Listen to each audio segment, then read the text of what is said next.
এতিয়া আসাম গভৰ্ণমেণ্টে কি প্ৰপ'জেল কৰিছে এটা নতুনকৈ আমাৰ ইকো সেনসিটিভ জোনটো ধাৰ্য কৰা ইকো সেনসিটিভ জোন কি হয় এইখন আমাৰ ৰাষ্ট্ৰীয় উদ্যান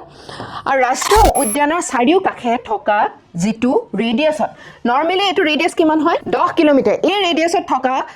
জায়গাখিনিক আমি ইকো সেনসিটিভ জোন বুলি কওঁ ঠিক আছে ডিফল্ট এখন ৰাষ্ট্ৰীয় উদ্যান থকাৰ লগে লগে ডিফল্ট এই 10 কিলোমিটাৰ জোনটো ইকো সেনসিটিভ জোনত পৰি যাব কিয় ইকো সেনসিটিভ জোন বুলি কয় কাৰণ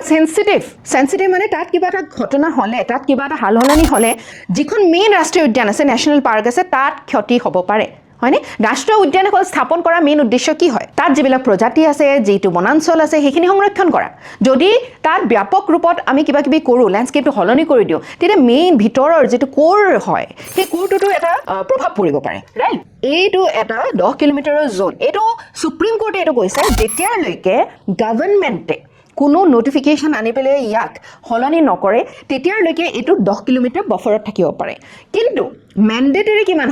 কিমান হয় জানানে ম্যান্ডেটৰি 1 কিলোমিটাৰ এট লিষ্ট এই জোনটোৰ ইকো সেনসিটিভ জোন হিচাপে থাকিবই লাগিব বুলি কৈছিলে কিন্তু এটা সময় 2002 চনত যেতিয়া এটো আহিছিলে এই কনসেপ্টটো আহিছিলে যে এটা ইকো সেনসিটিভ জোন প্ৰত্যেকখন ৰাষ্ট্ৰীয় উদ্যানৰ চাৰিকাষে থাকিব লাগে তেতিয়া 10 কিলোমিটাৰ আছিল পিছলে বহুত প্ৰতিবাদ হ'ল 10 কিলোমিটাৰ হলে এটা ইকো সেনসিটিভ জোনত বহুত কিছুমান নিষেধাজ্ঞা থাকে আমি যি ইচ্ছা থাকে কৰিব নোৱাৰো আমি যদি বহুত ডাঙৰ অট্টালিকা এটা মানে বনাব বিচাৰিছো তেতিয়া বহুখিনি পাৰমিশনৰ প্ৰয়োজন হয় ইকো সেনসিটিভ জোনত ঠিক আছে তেতিয়া আমি ডিস্ট্ৰিক্ট লেভেলত ডিএম ডিস্ট্ৰিক্ট ম্যাজিষ্ট্ৰেটৰ পৰা ল'ব লাগিব বন বিভাগৰ পৰা ল'ব লাগিব ঠিক আছে অন্যান্য বিভিন্ন এন্টি পলিউশন বডিৰ পৰা ল'ব লাগিব এই গুটেইখিনিৰ পৰা আমি পাৰমিশন লৈহে যিকোনো এটা ডাঙৰ কাম এনেকুৱা ধৰণৰ আন্তঃগাঁথনিৰ কামেই হওক বা যিকোনো কামেই হওক আমি কৰিব পাৰো ইকো সেনসিটিভ জোনত কিন্তু এটা বস্তু কেটামান বস্তু একেবাৰে নিষেধ আছে যেনেকৈ মাইনিং খনন কৰা কোনো দিনে এটো মানে নিদিব ঠিক আছে ইকো সেনসিটিভ জোন যদি 1 কিলোমিটাৰই হওক লাগিলে সেইখিনি জায়গাত খনন কৰা পলিউটেড ইন্ডাষ্ট্ৰি অহা যে বহুত বেছি প্ৰদূষণ কৰে হেবিলা এলাউড নহব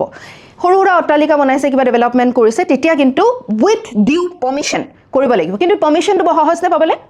সহজ নহয় বহু কিটা কৰ্তৃপক্ষৰ পৰা এই পাৰমিশন ল'ব লাগিব কেৱল ডিস্ট্ৰিক্ট লেভেলৰে নহয় national board for wildlife এটা ৰাষ্ট্ৰীয় পৰ্যায়ৰ বডি হয় এই বডিটোৰ পৰাও ল'ব লাগিব তাৰ মানে যিকোনো কাম কৰাৰ এই জোনটোত বৰ সহজ নহয় সেই কাৰণে বহু সময়ত